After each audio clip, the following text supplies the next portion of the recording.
airs Monday at 9 on Discovery.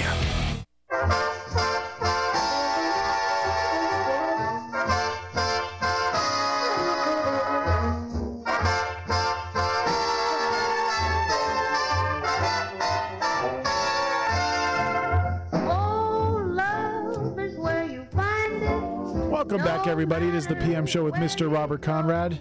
On the line right now, Francine York, and we were talking about her career. And, you know, Francine, it really seems like for a lot of our friends that join us on the show today, there's a certain passion that we all seem to see with that you guys have in common, a passion for the art of acting. And can you tell us a little bit about how that started as a youngster, kind of growing up? Was it something that ran in the family, or was it a bug that bit you one day? No, it was a bug. In the 4th grade, I was living in Cleveland at the time. I came from Minnesota, but we moved to Cleveland, and I did a play, Cinderella, and I played Griselda, the stepsister, and I was very upset because I wanted to play Cinderella, but I got more applause, and I was bitten by that.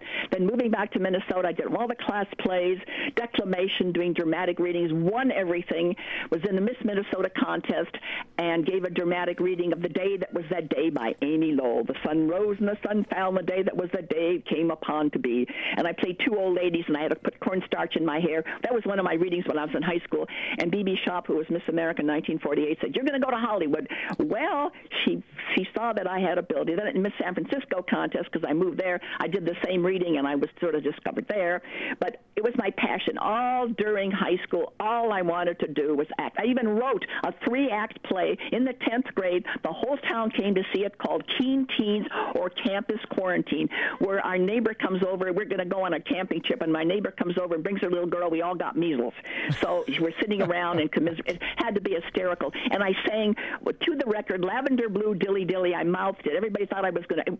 It must have been hysterical. I would give anything to have a copy of that. I mean, it was my passion. They wrote in my yearbook, "We know you're going to go to Hollywood." And I did the Room for One More, which Cary Grant did the movie, where they adopt all these children. And I did a soliloquy in the end where Poppy had died, which was played by Cary Grant in the movie. And there was a hush over the whole audience, and the orchestra leader was playing the violin, and I was doing this like 10-minute soliloquy. Oh, I mean, the feeling of having the whole audience in the palm of my hand. I mean, there was no question. But how was I going to get from that little small mining town in northern Minnesota? And boy, that's what's going to be in my book. How did I get there? But I did a interview, which is on actorsreporter.com.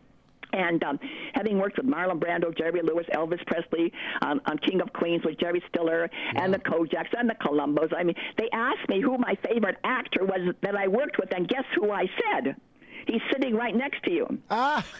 Bob, and if you watch, I love you, I love you. Well, that's the truth. You can watch it. ActorsReporter.com, put in Francine York, and you will hear me say that. So that is no kidding. Hey, I believe you. Now we got a woman. We got a woman that is our assistant.